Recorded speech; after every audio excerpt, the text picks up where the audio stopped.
you have a muscle that you can use to have your penis flop up and down. Y'all know what I'm talking about? Penis flopping muscle. Yeah, so this is a meditation. Someone's asking a meditation that helps with nofap. This will do that, okay? So what I'm going to teach y'all is a Muladhara Chakra meditation. So the Muladhara Chakra is the root chakra. And remember that in the Kundalini system, there's this idea that we have these 7 major chakras, which are like energy hubs. And that each chakra governs a particular like attribute, hormonal, psychological, spiritual, whatever. So for example, I do third eye or Agnya Chakra meditations. I've been doing them for about 17 years. I have like a consistent practice that I do, and I believe it helps me become a good psychiatrist. So my intuition, so the Agnya Chakra governs intuition and understanding. So my intuition is pretty good, and I lean on that pretty heavily when I'm talking to other human beings. Now, do I think that this is some kind of like mystical, like life hack or like spiritual hack, universe kind of stuff? Maybe, I don't really know.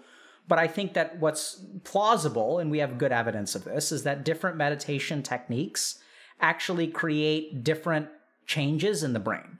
So we know that different meditation techniques will have different EEG readings. So the electrical activity is actually specific to the kind of meditation technique that you do. We also have functional MRI studies, which looks at blood flow to the brain.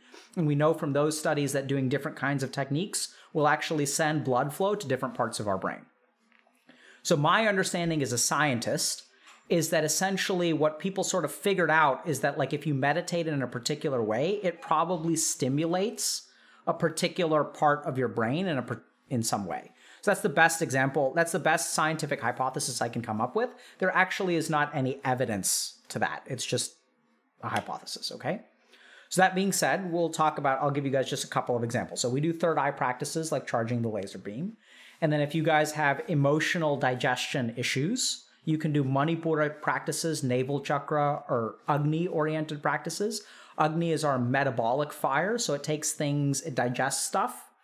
So for people who have trauma and are trying to like digest their trauma and move on, I'll teach them navel chakra or Manipura chakra practices, and they seem to work really well. I will not teach them mindfulness. Mindfulness is a bad idea for people with trauma. And so now what I'm going to teach you guys is some Muladhara or root chakra practices. And the goal of these practices is that the root chakra governs our impulsive behavior and our animalistic instincts. It also governs like sexual behavior and lustful thoughts. So we do know, there's actually good evidence of what I'm about to share. This is not what I would recommend. There's a particular asana or posture that I like to call the nut buster asana, which is one where you press your heel into the space between so you sit cross-legged, but you kind of press your heel into the space between your scrotum and your anus, the taint. And the interesting thing is that you meditate in that posture. And what that's supposed to do is like take care of your Muladhara chakra. So there's an interesting physiologic reason for that, is that the blood supply to your gonads, if you're male, actually goes through the taint. So it's kind of like in the bottom. So when you press your heel there and you sit in that posture, what it actually probably does physiologically is restricts the blood flow to your testes and then reduces, like it's almost like a temporary slight like castration kind of effect, right? So these are practices that you should absolutely not do. I'm just using it to illustrate that there is some physiologic evidence that these kinds of practices do appear to affect like lustfulness. Right, so that's not the one that we're going to do. Vasectomy? Absolutely not. Vasectomy is a completely different part of the body. Completely different. So there does seem to be some physiologic evidence to support the theories that the yogis did. So we're not going to do that one. I don't recommend it. So instead what we're going to do is a very simple one, which is essentially, it's going to be hard to describe, but if you're a man, you have a muscle that you can use to have your penis flop up and down. Y'all know what I'm talking about? Penis flopping muscle? Okay. Yep. So Kegels, pelvic floor exercises for women. So what we're going to do is just flex that muscle. So what we're going to do is breathe in and kind of flex it, contract, hold, and then relax. Okay, so we'll do rounds of that, Kegels. So what you'll also notice is that it's usually combined with the same muscle that contracts the anus. So you'll sort of notice a universal tightening there.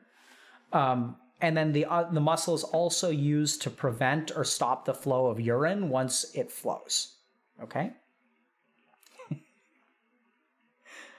I know. Look, chat, so this is, I know that things are memeish. You guys understand that, like, we're actually trying to teach y'all something, right? Like I don't know how else to say this. I'm not trying to be obscene, and if we get banned for this, I'll learn my lesson. But so I'm a medical doctor, and one of the things that you learn as a medical doctor is, like, we have a human body, right? And, like, the penis, vagina, scrotum are all parts of our body.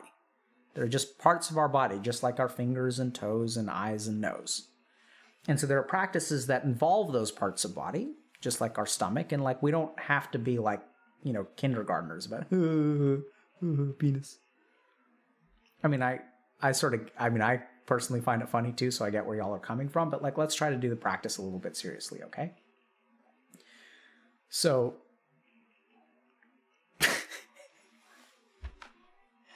oh my God, what have I done? Chat, oh my God. I just had a realization of what this stream has been like. Okay, whatever. Let's just focus. Let's focus on our penis push-ups, chat. Okay, so for women, there's contraction. You can also kind of think a little bit about what you would do when you are trying to stop the flow of urine through your urethra. And so you'll kind of have a contraction there. If you know how to do Kegel exercises, it's basically like the Muladhara practice. So what I tend to find is that, so if you guys know the muscle, we're going to contract it. So we're going to breathe in and we're going to contract at the same time.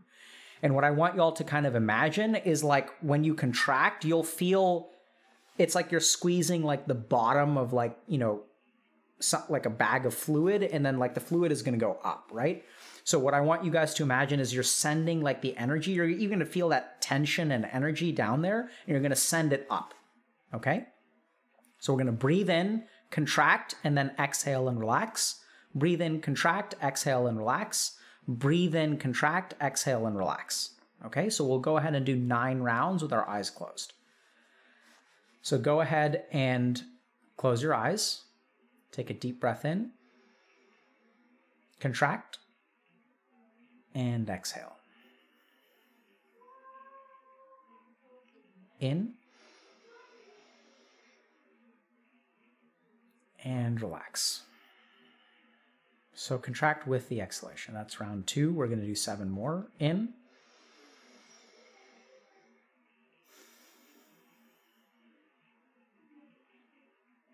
Going for 4.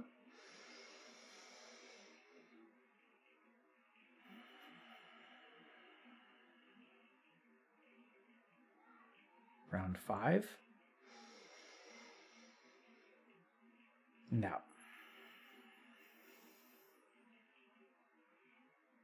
Round 6. And out.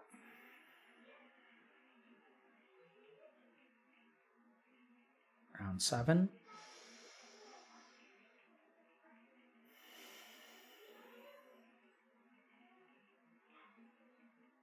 Eight. And out. Last round.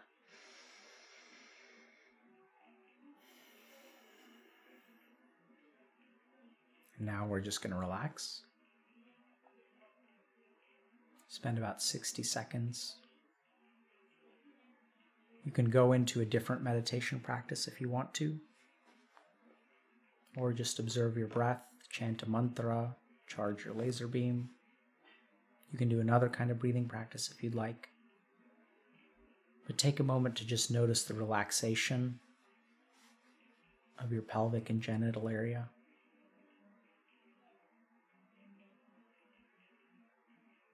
We'll meditate silently for about 60 to 90 more seconds.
Now go ahead and come on back.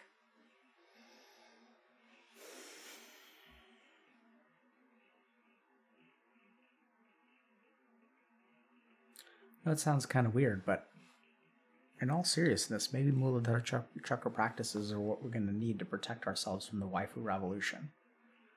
Because don't get me wrong, chat, there's someone out there. I was about to use the word degenerate. Who's dreaming up how to make the waifu experience more real. But instead of degenerate, maybe we will say visionary one day.